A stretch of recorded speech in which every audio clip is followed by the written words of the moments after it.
Hello and welcome. Great to have your company on 𝐊𝐴𝐿 TV. I'm Holly and you're watching The Buzzing Trends, a specially curated show that brings you emerging trends driving the market momentum. Let's give you a highlight of what we have going on to touch today. In the first segment of the show, we'll have a look at the virus crisis and how it's impacting the Australian economic growth. Next, we'll zoom our lens on over to the mainstream banks and how they're performing in this uncertain economic era. Then in the last segment, we'll be looking at where the banking sector is heading in the near term. Plus, stick with us for our stock fact of the day. So without further ado, let's kick it off with our first segment of the show and see how lockdowns are affecting the domestic growth data. The new surge in cases from the Delta variant has pushed Australia into a series of lockdowns. While the government is trying its best to pace up vaccination and reduce extended lockdown, the possibility of a diminished GDP and activity contraction is undeniable. Recent COVID-19 outbreaks weighed on household consumption right in the middle of the year. And business confidence and investments took a toll as well. The Consumer Price Index also climbed 0.8% for the June quarter, taking annual inflation for the June quarter to 3.8%, as per the Australian Bureau of Statistics' latest reports. Some economists see a smaller risk of recession, 2 back-to-back quarters of contraction, if Sydney's cluster of the highly contagious Delta variant continues to swell. The negative shock to the economy, particularly the labour market, over the next few months will mean that it takes a lot longer for wages pressures to fully emerge. And then if we have a glance at the banking and financial sectors, fears are looming over the impact of the subdued growth, diminished consumer spending and business activities. Commonwealth Bank of Australia yesterday pushed back expectations for the country's next policy rate hike to May of 2023. From late 2022, with a coronavirus lockdown in Sydney now expected to last another 4 weeks.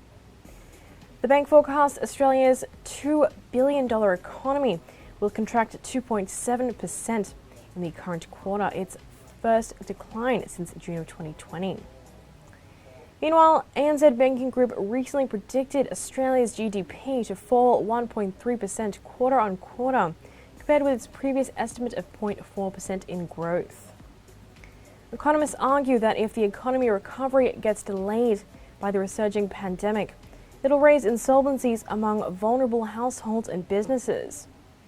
Although interestingly, in its latest monetary policy meeting, the Reserve Bank Board argued that the experience to date has been that the economy bounced back quickly once outbreaks were contained and restrictions eased. With that in mind, it'll be interesting to evaluate how the banking sector is positioned at the moment. So let's move on to our second segment of the show and have a look at the prominent Australian banks. At the moment, all Aussie banks are currently prioritising credit risk and capital management amid emerging lockdowns and business uncertainty. They're also focusing on digitisation strategies to boost efficiency. No doubt, the aggregate cash earnings of bank majors like ANZ, CommBank, NAB and Westpac have improved, underpinned by significant credit provisioning in the first half of 2020. However, profitability remains under pressure in an environment of ultra-low interest rates and virus woes. Low asset quality is also a significant concern.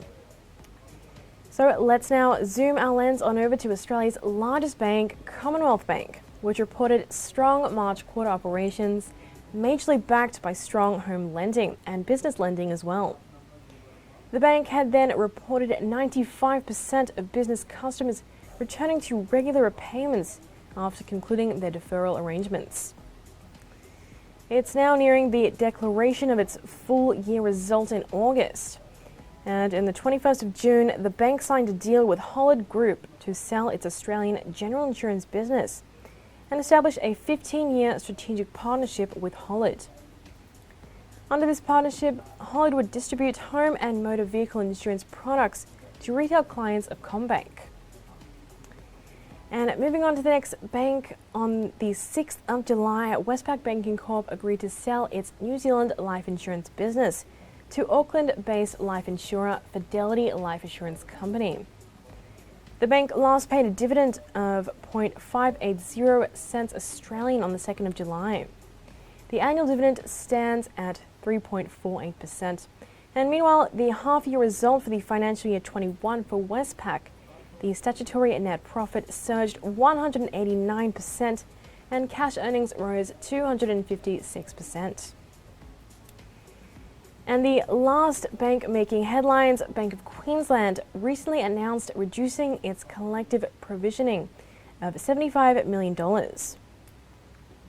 The bank stated strong housing growth, lower unemployment rates, and increasing business investment as the driving factors.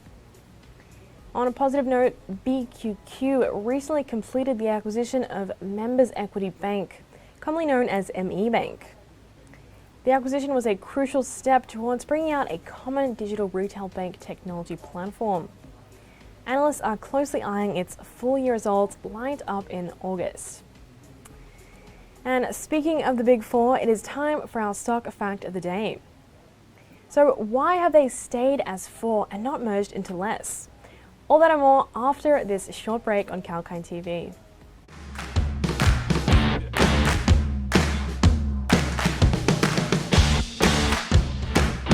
Tune in to stay updated while on the move. We will tell you where the crypto craze has reached, Where the property market is headed next.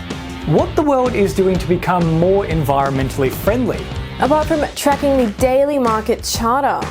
Be on top of the latest news and announcements With 𝐊𝐴N TV.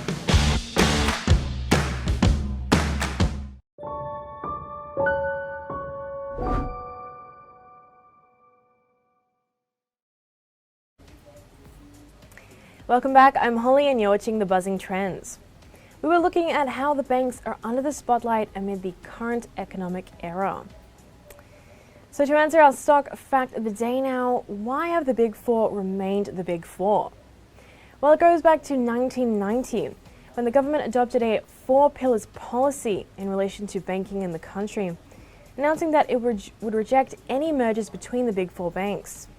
This is more so a long-standing policy rather than a formal regulation, but it does reveal the broad political unpopularity of large bank mergers. Well, viewers, let's now jump over to our last segment where we touch upon the general consensus of the outlook for the banking sector. The Australian banks have remained relatively resilient during the COVID-19 era, while delivering exciting stock returns and robust financial performances over the past 1 year. Despite significant roadblocks, the Australian banking sector has played an instrumental role in its stabilising the impacts brought upon by the virus, while ensuring support to businesses and households. The renewed COVID support programs announced lately for businesses affected by Sydney's latest lockdown demonstrate that the banking sector is not yet done with its share of support for the economy. In spite of solid support in the form of loan repayment deferrals and other measures, the major Australian banks have been able to draw in profitable results with improved cash earnings during the pandemic. In fact, the strong financial performance of the banking sector also played out into the equity market, where banking stocks outshined stocks from several other industries in the last year alone, including healthcare and technology. That being said, though, you can't ignore the impact of the recently imposed lockdowns on the financial sector, which may gradually slow down the deposit growth and lift demand for credit. Although, if the banks could still sail against the wind on the back of the developed buffers to absorb credit losses. Besides, the strong capitalization that banks have been able to maintain throughout the previous year could play out in the interests of the financial sector.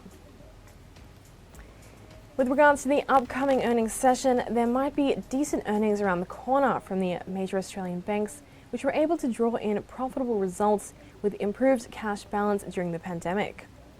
In fact, the market may witness normalisation of dividends at major Australian banks, as they are no longer facing any cap on dividend payments.